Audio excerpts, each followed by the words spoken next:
These are the information that we have right now, right, boys? Information that we have is that Harumasa is going to be an electro attacker, and that Miyabi, which is going to be the second half of 1.4, right? She's going to take a little bit longer to come out. It's going to be a nice anomaly, right? And the other things that we found out were these. Okay, let me zoom out a little so we can talk a little bit about those. So it is a questionable source, apparently, right?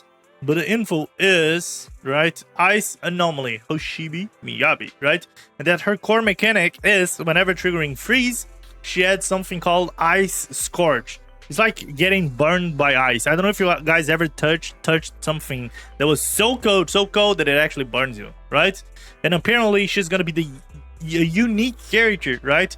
That can actually make ice become a dot damage, which is pretty fucking interesting, right? Because if y'all know the way that ice worked, it isn't really much. It isn't really useful for disordered comps, right? For double anomalies, because the way that a frozen shatter interact with other anomalies is in a little bit of an iffy interaction, right? Not really interesting.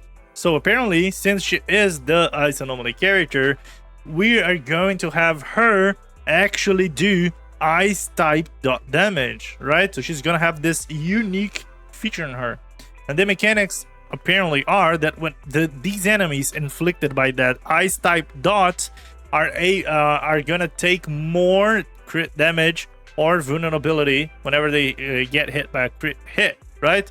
So I don't know if maybe what this says is that maybe you should build out Miyabi with anomaly and crit, or maybe the other anomaly character that is going to be with her can be used with crit, right?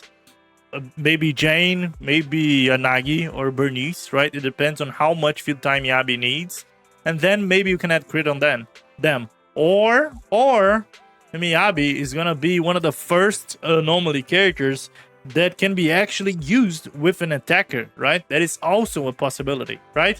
Because attackers are the best characters to scale crit damage and everything else. So if she's actually a character that, for example, doesn't take a lot of field time, she could be potentially combined with another, like a proper attacker, right? A pure DPS to be able to take advantage of this Scorch buff, right? And the way that apparently she's gonna work is that after doing a series of basic attacks, so doing the normal basic attack chain, she's then going to sheath her sword, which means putting it back into the holster, and then going to do that sick ass anime move that goes like shing, and then just put it back. Whenever she put it back, it does like a pan, right? The delayed attack. Whenever she does that, she's gonna do a shit ton of anomaly buildup. I don't know if you guys ever saw the way that she plays. Let me open this up. I think I have some images of it. Hold on.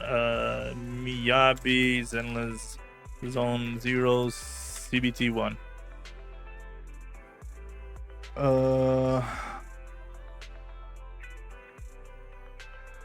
That's good enough.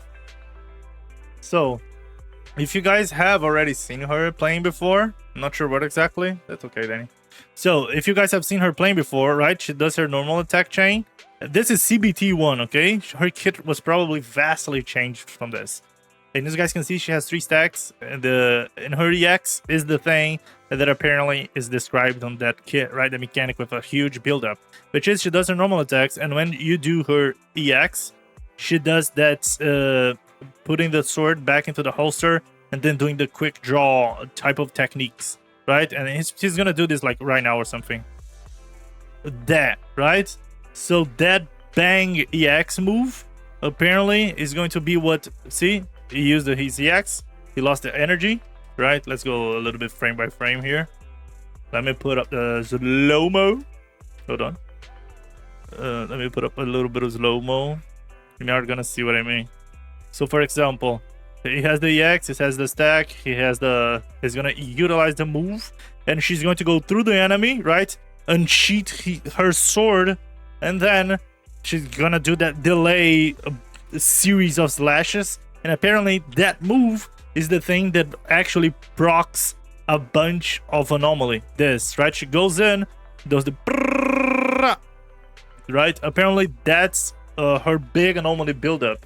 So maybe in a lot of ways, not really, but in a lot of ways, she's going to feel a little bit like Bernice, right? Because if you guys know, sure, Bernice has her special attack, hold attack, that allows her to leave the burn into the enemy even whenever she's off field. And apparently Miyabi doesn't have that, right? What Miyabi has is a buff to crit damage, like a debuff into the enemy, right?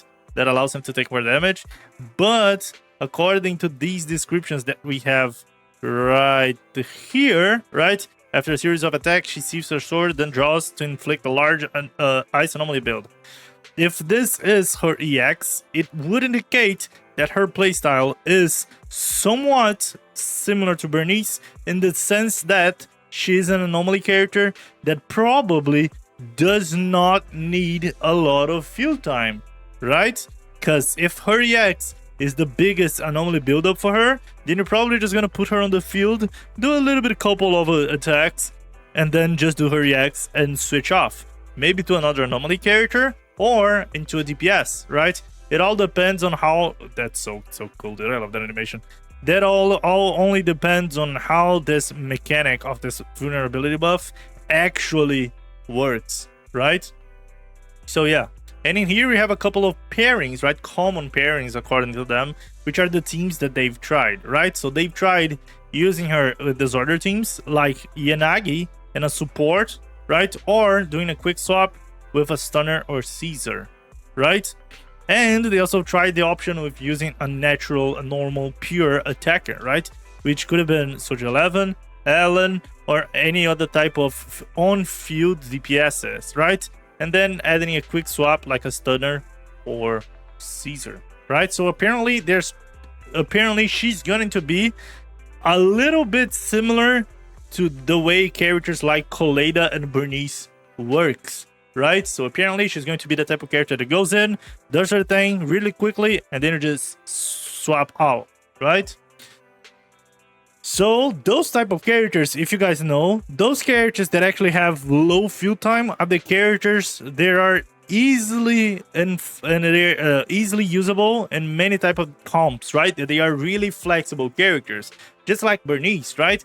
Bernice is so flexible, you can use her. I mean, she's flexible in a lot of ways, but she's super flexible in the way that her gameplay works, right? You can basically use her with an anomaly team, a pure fire team, even on a team that doesn't have fire, right? Because she's just that type, that quick in and out type of thing, and plus the off-field damage, right? And in this case, she does apparently have a quick in and out, right? Just go in, does her EX with the large ice buildup, with the quick draw of the blade, and she also leaves a debuff on the enemy, right?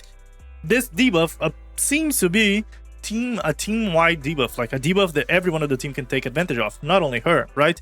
And that is why that she's going to be so flexible. Not only because she's going to feel a little bit off-fielder, apparently, but she also enables normal pure DPSs to be used with her, right? So she's going to be a super flexible character like Caesar is, Nicole, Lucy, Bernice, and Coleda, and many other characters that we have, right? And those are the informations that we have right now, specifically for Miyabi, right? Again, Miyabi is going to be the second half of the banner, being an ice anomaly, and the first half is going to be Asaba Harumasa, right? Our homie is going to be an electro attacker. What do you guys think about it? Do you guys think that Miyabi is going to be amazing? Do you guys think that I'm wrong? Miyabi is not even an anomaly, like the leakers are saying. Do you guys think that she's actually going to be an on-field DPS and I misinterpreted the information that we got? Are you guys going for Harumasa? Are you guys going for Miyabi? Are you guys keeping both? What do you guys think? Don't forget to leave down a comment in the descriptions. Like the video, subscribe to my channel, follow me on my Twitch. I do stream every day on both Twitch and YouTube. And I'll see you guys in the next one. Peace. Bye-bye.